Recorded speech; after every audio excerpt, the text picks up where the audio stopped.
the second question that we have from our roast project is whether or not 2.5 grams of salt is going to be enough to really season the meat and make it salty enough overall for our tastes. So that's our second set of steaks here on the bottom part. And so we have, they're smaller steaks because these could be great or these could be a little bit salty. So the first set, we're going to put in the process to age, and then we're going to dry age them. These guys, we're just going to give them about 3 days in a bag to allow that salt to pull the moisture out and then allow the steak to soak all that moisture back in. Our first steak here is going to be at the level of 2.5 grams per pound, which in this case is 0.79 to 0.80 grams of salt. It was 0.795 is truly the measurement. We have a 144.29 gram steak. Our second steak here is a 137.32 gram steak, and it's going to be seasoned at the level of 5 grams of salt per pound of steak, which is giving us 1.51 grams of salt. And then also we have a third steak here that is it's 92.69 grams. It's going to be seasoned at that capicola level from Paul B's mother, right? Where she uses 12.5 grams of salt per pound of meat. Now that's for pork, and I like pork a little more salty than I prefer beef, but I kind of want to know what we're looking at with that flavor-wise. So the smallest piece is dedicated to the 12.5 grams of salt per pound, and that's 2.55 grams of salt that we're going to season this one with. We are also, the plan here is also to do one more piece at the 5 gram level, and we're going to use some pickling salt for that. And I don't have that here in this video. Well, we're going to prep it today. My wife just got home from the grocery store. We're going to do that also with the pickling salt, because the pickling salt does not have any additives or anti-caking agents. So in the case of kosher salt, you're looking at salt plus yellow prussate of soda, which is an anti-caking agent. So we'll see if that makes a difference. It's a very finely ground flavor, so it kind of catches on the tongue a little bit more. So we're going to bag these up. We're going to give these guys just 3 days to soak in the juices and everything, and then we're going to cook them up, and we're going to taste test these 3 steaks, what will be these 4 steaks. So we're going to go with the 5 gram level per pound for the kosher, and also for a pickling salt, so we get a nice experience of the salt and how that salt flavor might be a little bit different. I think that's about it. So I'm going to bag these up. I've got a Food Saver bag over here ready to go. We're just going to vacuum seal them. If you can do these in a regular Ziploc bag too, and if you do that, you just need to turn them once a day, move it around, make sure that salt gets evenly distributed. So as the moisture comes out of the meat, it gets redistributed, and all this, so some more salt is over that area where the moisture is coming out, and it gets well mixed as you go. All right, with the Food Saver bags, with something vacuum sealed, it should hold the salt and the juices in that local area, assuming you don't do like I did on my first round of using the Food Saver and end up with like 3 feet of extra bag off of the meat. So that's the plan. I'm going to bag these up really quick. We're going to start with the one that has the least amount of salt, work our way to the heaviest dose of salt, and then we're going to go through the kosher salt and sugar, the miso, and last the fish sauce, because I don't want fish sauce contaminating any of the others as I go. So I don't know how exciting this is going to be to watch. If you're interested, that's great. If you want to fast forward, that's all good too, or skip ahead to the follow-up video. I'm not sure if we're going to do this as 2 separate videos or exactly quite what the plan is. So first thing we want to do here, all right, it's been resting on that grill for a little while. All right, we have a very small amount of kosher salt. So we're just going to put a little bit on the edges and do our best to get it in there. The kosher salt really does stick nicely to the meat. just grabbing a hold of the meat almost. So that's actually working really nicely so far. With so little salt, hopefully we won't leave too much on our cutting board here.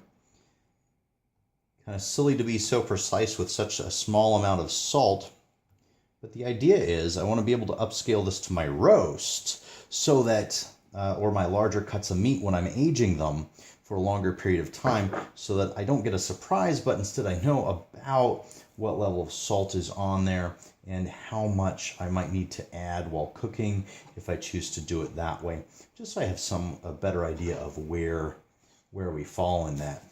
So, looks like I've gotten all the bits of salt off the cutting board as best I can. And we're just gonna slide the meat into our bag and push it to the bottom here.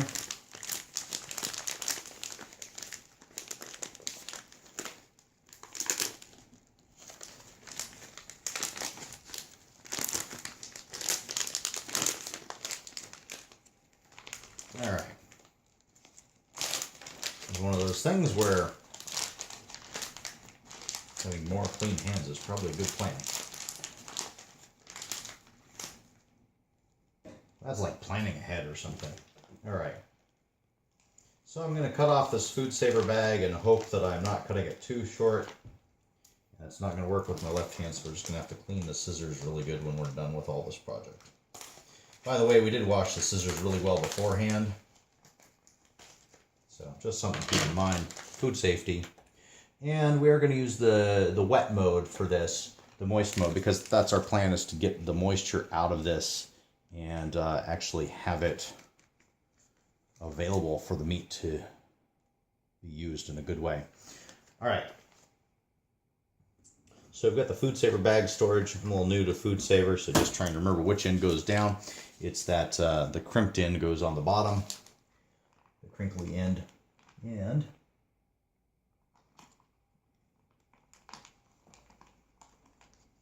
get a good start on this.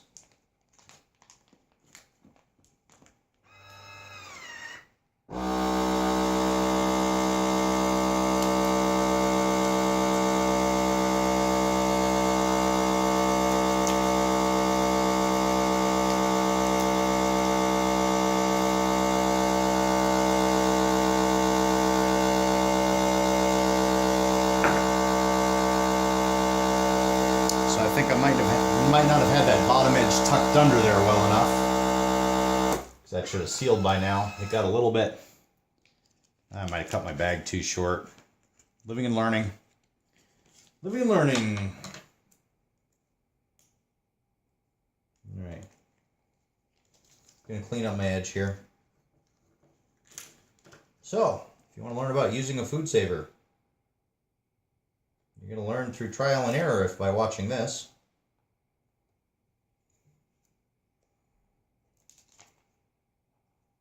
Because the last project was my first time using it. This project's the second time. So hopefully, best case scenario, I learned from my mistakes along the way.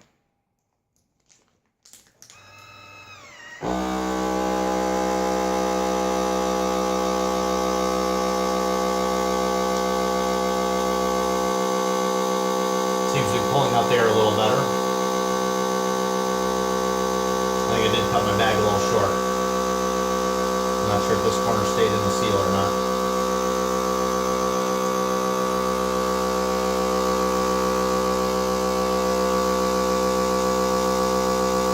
Well, we'll play with this a little bit more. We might need to grab another bag.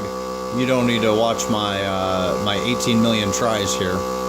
But we'll try and seal it one more time, then we'll just get a different bag.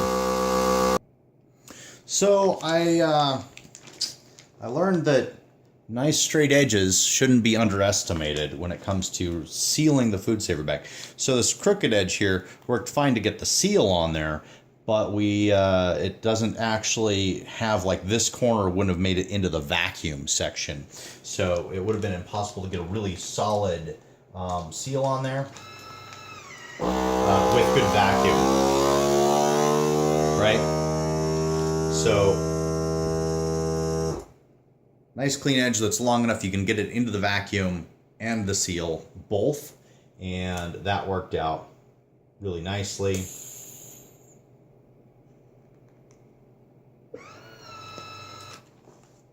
Boom. Nice seal on that. So these are only going to be hanging out in the fridge for 3 days. I'm not worried about double sealing it. We're not going to be doing these through a big long process of aging it for a month or 3 weeks or anything like that. So, out of my own curiosity and learning, I'm going to trim off the top edge of this, bag so it's a little more straight and a little more clean, and we'll try that for our smallest piece of meat and see if that works out or not. It might not. But for right now, we do have another bag for the next piece, which was going to be at 5 grams of salt per pound, and we're just going to work our way through that. So if you're curious about how to use a food saver, hopefully you're learning something along the way as I am learning, because I am definitely learning. All right. It's not called mistakes, it's called learning. All right. We got a 5 grams of salt per pound of meat level going on here.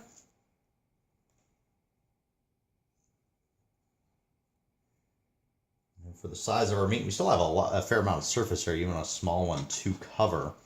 But I just don't want it to sink in too rich as far as the amount of salt, too strongly as far as the total quantity of meat. So this might work better or worse depending with a larger piece as far as actually getting good surface area coverage, because your larger piece of meat, the surface area won't change that much, but your overall volume will, right? At least if I'm remembering all of my learning clearly enough. I'm sure somebody out there probably knows for sure a lot more solidly than I do at the moment while I'm playing with the salt here. Yes, I almost said playing with the meat, but then I just realized how bad that would be. Now somebody has a comment to leave, I'm sure. Okay, so take this little piece of steak there. So I'm going to, lesson learned, roll up the bag much further so I can get a nice, clean, straight cut on the bag. All right. And that will hopefully make all the difference in the world with getting a seal the first time.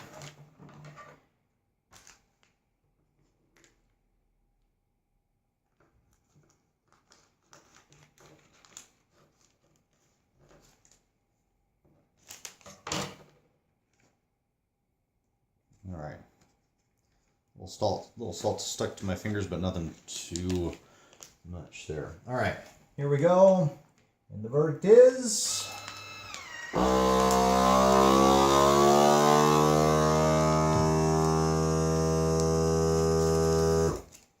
solid. Okay, so that was quick and easy. So we're just going to, we've already got the other bag here sealed for the smaller piece of meat at 12.5 grams of salt per pound. That looks nice. All right. Woohoo, that's warm. All right.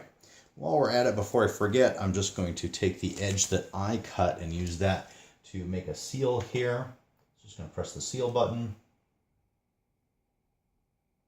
Move it into where the clamping gauge is. Pull it out just a little. Let the seal do its thing. All right. So our last piece of meat here is going to be at 12.5 grams per pound of meat. That's our smallest little guy.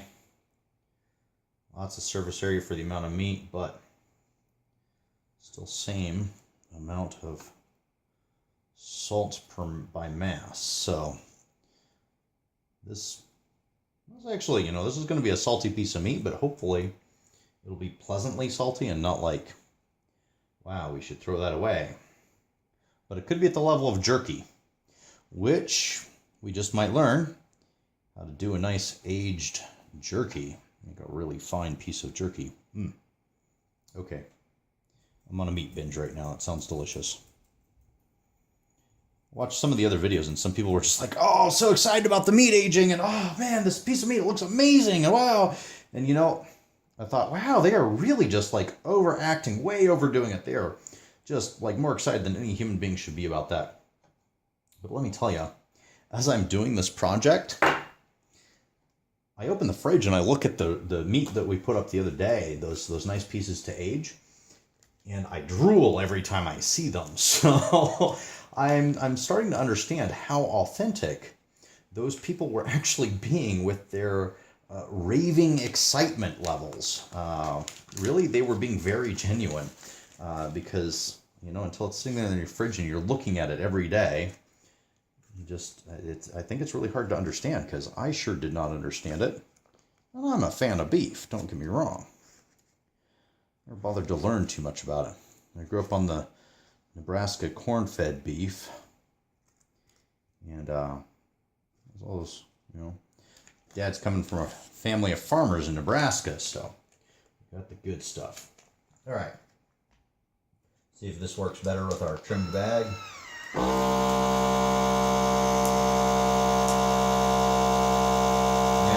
Straight edge, but I don't think we could get in there quite far enough. So that should be grabbing the air a little quicker than that out of there. So my edge might be a little too frayed, or might not be quite long enough for this to truly get in there in a good way.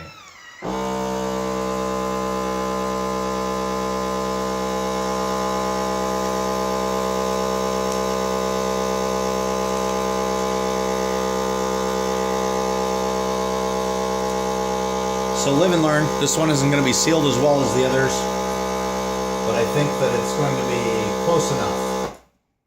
Close enough on our level of vacuum there. And we'll see what happens. So this one I'm just going to have to massage a little bit as the moisture comes out. And with that extra amount of salt in there, we should get a fair amount of moisture coming through it. So it'll be okay. I'm just going to have to tend to this one and turn it and make sure that any fluids distribute with that meat pretty well. So we'll do that. A little more TLC for that one, I guess. All right. This one might work for the miso. So let's actually begin with our kosher salt and sugar mix here. So these are the ones that we're actually going to age for a longer period of time. And this is kosher salt and sugar mixed as an equivalent to our fish sauce, so that we can basically figure out if that anchovy has anything to do with the aging process being sped up, or if it's just a flavor thing by moving the meat around a little bit. Because somebody else has done experiments with whether, you know, without the fish sauce, if it's the same meat texture just given the days or what, and so I'm kind of curious about if it's the fish sauce or if it's just about more the process with the salt and sugar or without the salt and sugar.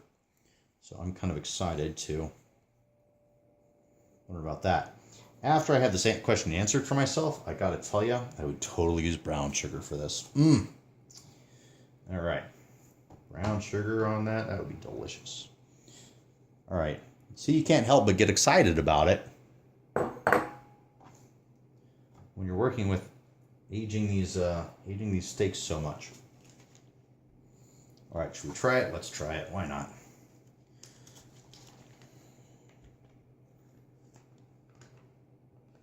So just trying to keep the top edge of that bag clean while I put it in. You know how it goes.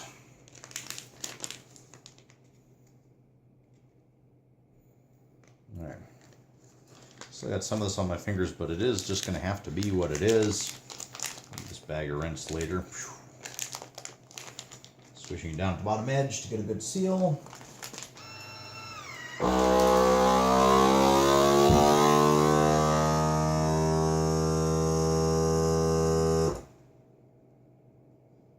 got plenty far in there. Looks good.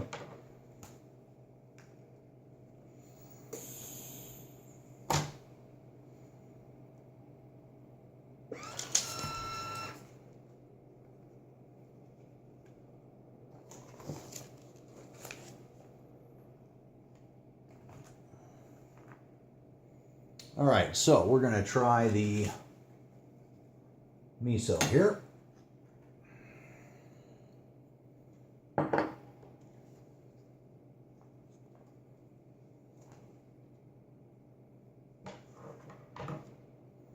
I should wait until after I've got that in the bag before I put the bag. I was trying to get ahead of myself just a little bit there. So it's actually a fair quantity of miso. They're unceremoniously slathering this with miso paste. Trying to get it somewhat even.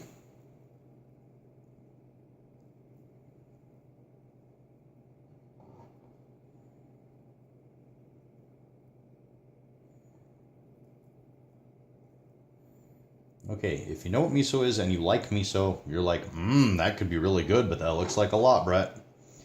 And if you don't like miso, or don't know what it is, you're probably looking at that going, what the heck is that? So miso is a fermented soybean paste, basically, and most people have had miso soup in restaurants. And so it keeps great. So it's a fermented food like the anchovy paste. And it is also very, it has a very salty, but also very, very pungent aroma. Yeah, I think in a much, much better pungent than the fish sauce, but it is what it is. So the biggest problem I'm seeing with this one is that miso as a paste is going to be hard to get all of this off of my fingers and off of the board and actually into the bag with this piece of steak that we have here. Yeah, definitely start out with clean hands because they will never quite make it that close while you're doing that. All right, so we've got miso everywhere. As much as I love miso, wow. Trying to get as much of this off my fingers as I can, like I said, for replicability when upscaling to a larger cut of meat. Taking these fine measurements and actually having them be accurate. If I leave half a gram on here right now, then there's a likelihood that when trying to do something with it, with a larger piece, I will end up being off on my measurements and will have a completely different flavor on a large piece. All right, there's no two ways about this. This is just messy. I mean, look at that. I made a mess of that bag. All right. Just gonna wash my hands, trim that, seal it, and take care of things, okay? We'll be back. Okay, so our miso bag, I kind of cleaned it up. Hopefully this will make a good seal. If not, I'll learn something more about working with a food saver. Ta-da! All right.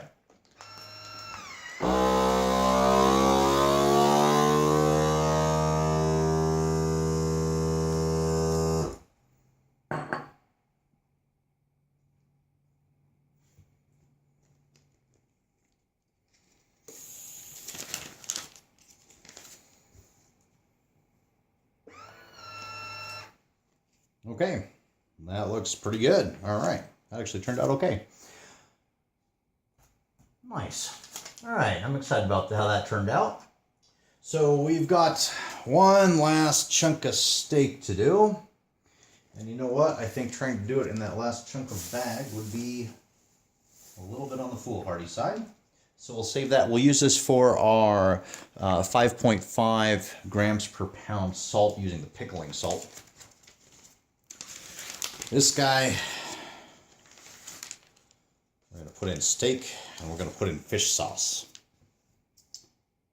And hopefully we're not going to make a mess. So, with this guy, because the fish sauce is liquid, I'm just going to drop the steak in the bottom. And by the way, yes, for those of you that are being specific about things, I did have fish sauce in here that I poured out, and then I zeroed out my scale and I measured it so that the amount left in our bowl right now should actually already be zeroed out and not count towards our our weights and measures. There we go. You about right. Okay. So, with this one, I'm just going to use this whole large chunk of bag. And I probably shouldn't. I don't know what I'm going to do. I'm talking out loud to work through the process. My concern is I don't really want a whole ton of fish sauce outside of the bag. But I don't want the fish sauce wandering around a whole bunch. So this is, you can be doing this in a Ziploc bag, and that's okay. It's perfectly fine. And that might be a good way to go.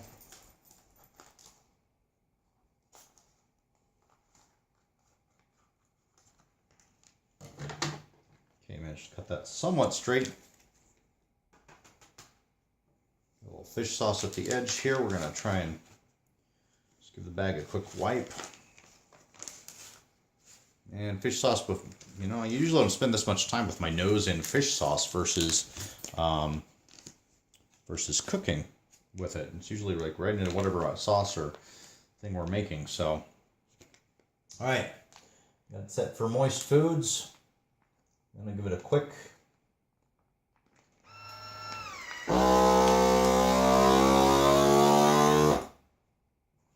Okay, so I hit the seal just a little bit early because I didn't want to pull too much moisture up out of the bag.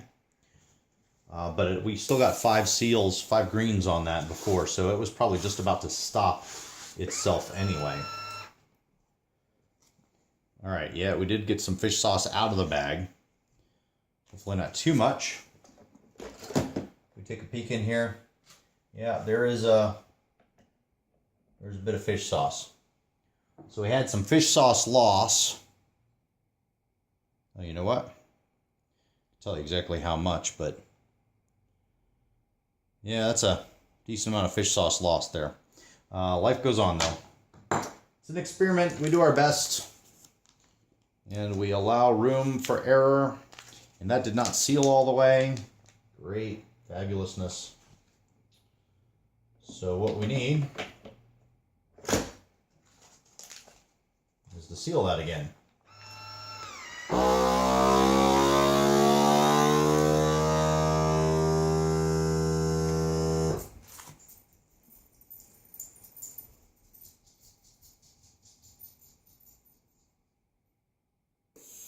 It looks like there's air coming back into the bag. I'm not sure if it's going to seal. So we're going to give it a 10 count here. It didn't seal all the way across.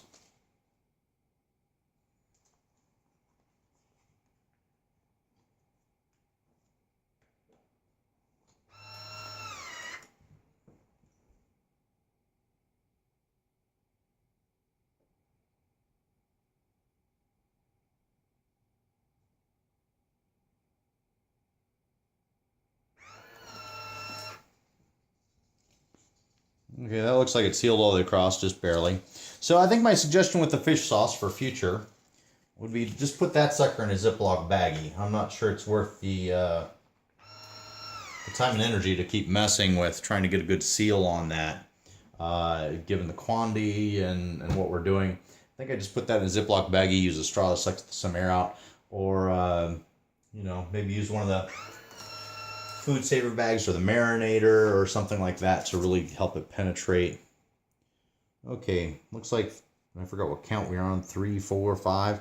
Looks like we actually got a good seal all the way across that time, even in that one leaky area. So we'll see what happens with that. But there is a fair amount of fish sauce that didn't make it in there. So out of 1.5 teaspoons per pound, we're still, we have a chunk that we lost. I'm a little curious about what that is and what that looks like. So let's find out here really quick. Let's see. Use one of our dry bowls here. All right. So our fish sauce at 12.27 grams of fish sauce.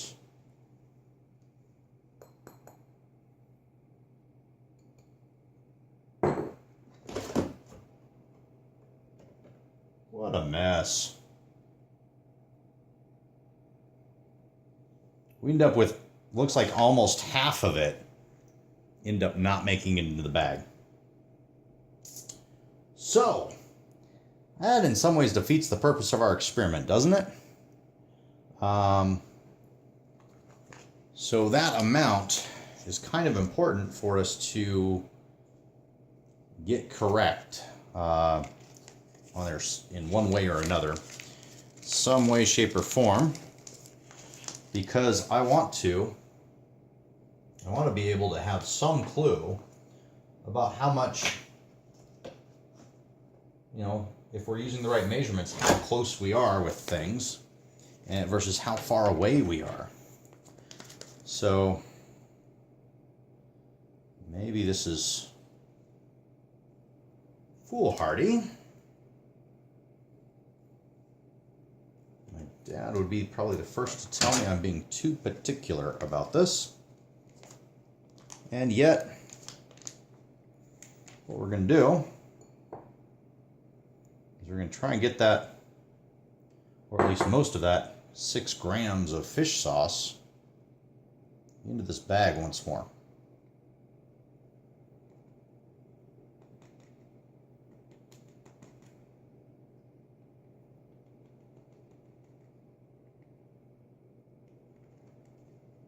Okay, so I really want that fish sauce. All right, that's the majority of the 6 grams made in the bag, so that's good. 0.3 or so is not in there out of that, so I feel a little better about that. Now the tricky part is we're going to try and clean up the edge of this bag just a little bit. So you can do a diagonal seal across the corner here and have that happen in a good way. And I'm thinking it's probably going to be best to barely let this pull any air out. So what we're going to do, I think we're going to actually pulse it. So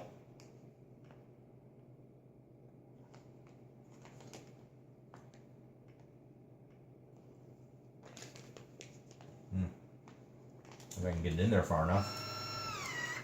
Okay, it cracked.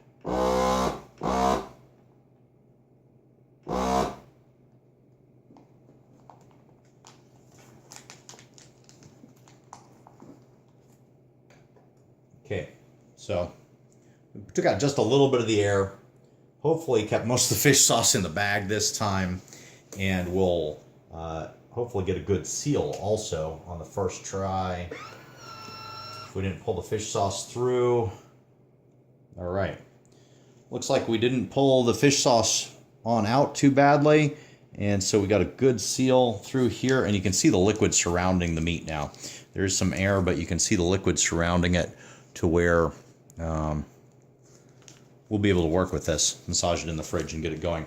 I'm going to do a second seal on this just to make sure that we have a solid seal and I don't end up with fish smell all over my refrigerator, because my wife is being very kind and supporting me in my curiosity project here. And she wouldn't be so thrilled about the whole fridge smelling like spilled fish sauce. So I don't blame her at all. I wouldn't be thrilled about the fridge smelling like spilled fish sauce. All right, so there's our fish sauce. And look at that. We've doesn't look like we lost any more fish sauce. There's a couple drops in there, but I think that might have just been the settling from the tray. So I think we actually did okay with our turn off the flashing light. I think we actually did okay with getting our fish sauce in there, and actually the majority of the 12 grams of fish sauce in and around that steak. So that's the plan. I've got a few hundred things to clean up at the moment. I am going to do the 5 grams per pound of pickling salt, and so then we'll know what that looks like.